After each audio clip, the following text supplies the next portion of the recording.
So today was the patch and the Tohar buffs are in. And let me just say, when I said during patch notes video that cow supremacy is gonna happen, I wasn't wrong. So today we're gonna be discussing one of the strongest commanders in the game right now, Tohar. We're gonna be breaking down his skills, how to use him, his pairings, his warpet, and everything and so much more.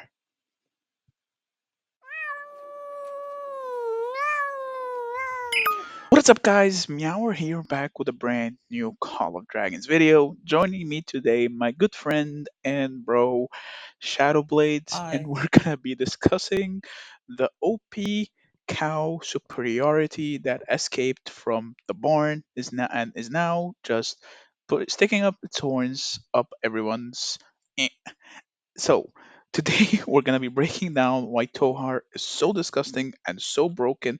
And let me just say, this cow might need to be tied back up and placed back in the barn. So to start things off, we'll be discussing the changes to Tohar's skills. So if we go to his skills, his first skill, Earth's Conduit, there are 4 key changes to keep in mind. So previously, it took 5 normal attacks for then Tohar to channel Razor to Plateau, dealing damage for 5 seconds. And the damage factor was 300 each second. Now, after launching 3 normal attacks, Tohar channels Reggie to Plateau, dealing damage to the target legion for up to 3 seconds, but instead for 500 damage factor each second.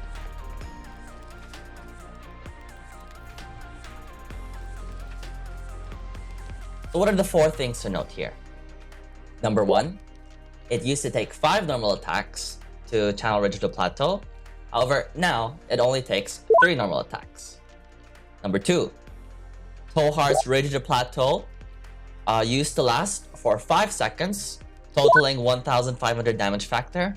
However, now it is 3 seconds with the same total of 1500 damage factor. Instead, they increase the damage factor each second, even though they're shortening the duration. So this makes Tohar more bursty, more burst damage. And number 3, which is the craziest of them all, previously, it stated, moving interrupts channeling. But now, my friends, moving does not interrupt channeling. So after normal attacking for 3 seconds, on the 4th turn, you can move freely with Tohar, and the 3 instances of Rage of the Plateau will still go off. This is just huge. In the old version of the game, Tohar had the risk of losing damage by moving. This was the biggest concern from him. Everything around his kit was him finishing the channel or him staying in channel, him not moving. But the fact that they removed this means that they removed the potential to lose damage and secures the ability to maintain his buffs that he gets. And we'll go into that more later with his other skills. But lastly, if you channel Rage the Plateau for 3 seconds, you need to wait another, after the channel's finish, you need to wait another 4 seconds before you can channel another Rage of the Plateau. So essentially, you could channel Rage of the Plateau, run away. So after the 1, 2, 3 normal attacks, channel Rage of the Plateau in the 4th skill. By the 5th turn, you move away, and Rage of the Plateau will still keep going. After you finish channeling, so by turn 7, you finish channeling Rage of the Plateau. By turn 11, you can then cast Rage of the Plateau again, Earth's Conduit again, and you wouldn't need to have Bertrand to cast a Rage skill or whatever, or his other commander on the field. What else did they change about this cooldown thing? Well, if we read closely, if a hero in Tohar's Legion casts a Rage skill, the cooldown ends immediately. What this tells us is, if you have a Bertrand and Tohar march, Tohar channels Rage of the Plateau from turns 4 to 7, and Bertrand casts Rage skill at turn 9. By turn 10, 11, 12, 13, right? By turn 13, Tohar can channel Rage of the Plateau again. how this used to work. Okay, if we compare it to the old version, Tohar casts 5 normal attacks. So after turn 5, he then begins a channel. So by turn 6, 7, 8, 9, 10, he then starts channeling. After the channeling is finished, right? This only happens after. Bertrand then casts his rage skill at turn 12. So again, the whole skill cycling before is 5 seconds normal attack, 5 seconds Tohar channel, and you need to remember, while Tohar's channeling, Bertrand can't cast a rage skill.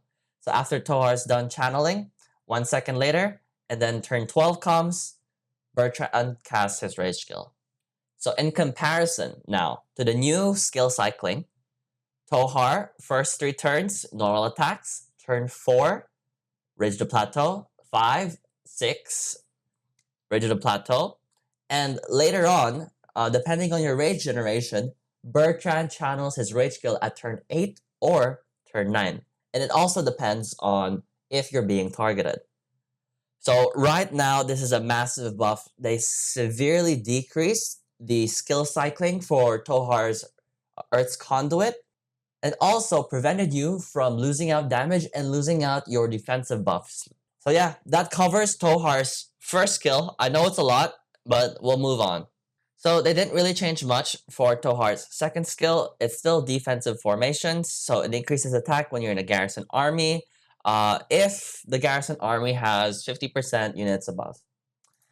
And now we move on to this. Again, this one didn't really change much. Shamanic Mastery, passive skill.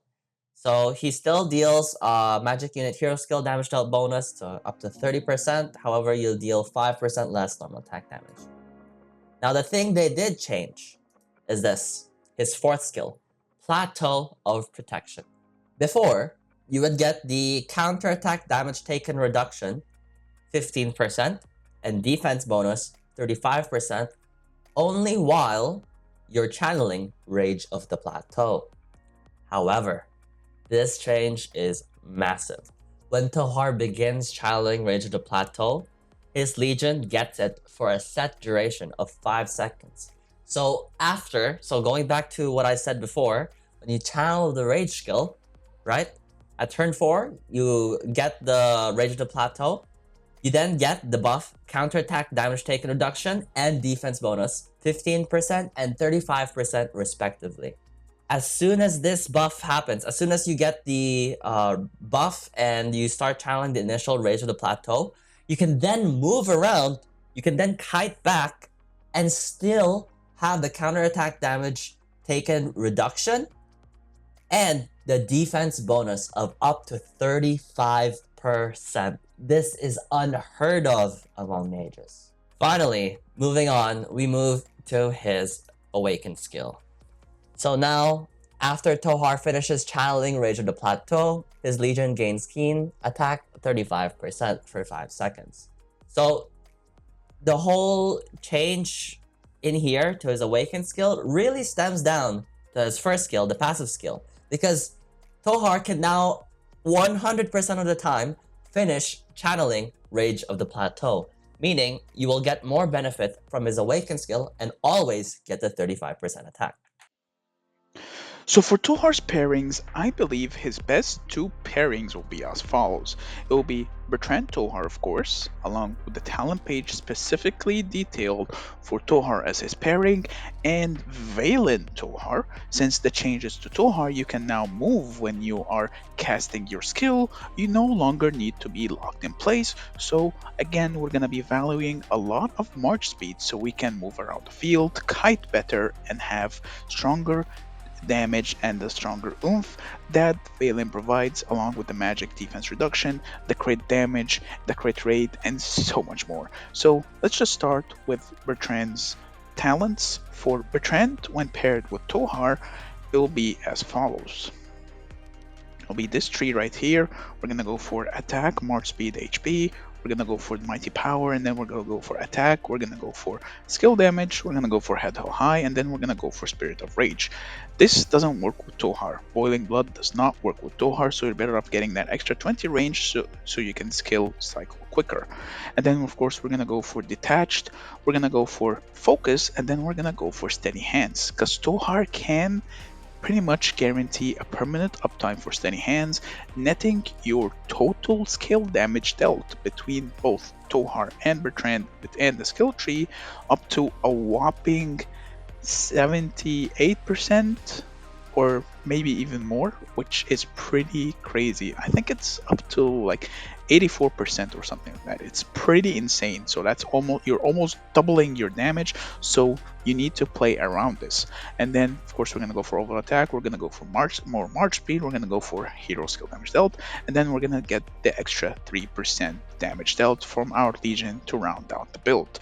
That's it for for Bertrand Tohar, and then for Velen Tohar, which I believe is going to be an equally strong pairing, as Valen has a lot of synergy with Tohar, and now that Tohar got reworked, you no longer need to stand in place, so you can make use of Bertrand's skills. So again, we're gonna go for overall attack and march speed, HP. We're gonna go for backstabber. We're gonna go for overall speed. We're gonna go for attack. We're gonna go for the extra rage generation. We're gonna go for cyclone seal so we can slow people down.